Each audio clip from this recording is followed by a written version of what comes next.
हम मीनू झा प्रणाम करै छी सब मिथिलावासीके। एकटा और हम समदाउन गाबऽ जा रहल छी। नीक लागत तऽ लाइक शेयर जरूर करब। जय मिथिला, जय मैथिली। धन्यवाद सब गोटेके एतेक सपोर्ट करैके लेल। बहुत बहुत आभार।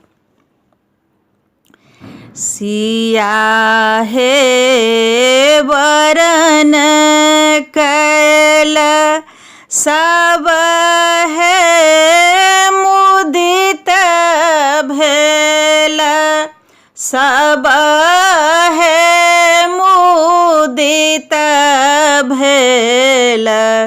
छूटि गेल मिथिला धाम, छूटि गेल मिथिला धाम।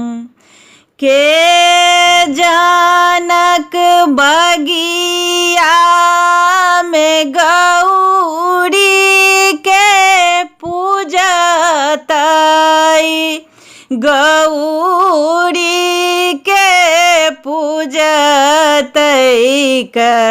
सखी संगे तोड़त के गुलाब, सखी संगे तोड़त के गुलाब। के धनुषा सब दिन पूजतै, सब दिन पूजतै।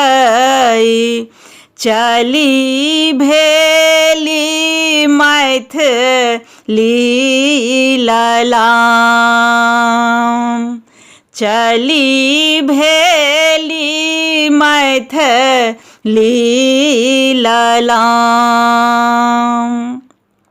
सखी सब मुदित भेली, विधि सब लिखि देल, विधि सब लिखि देल।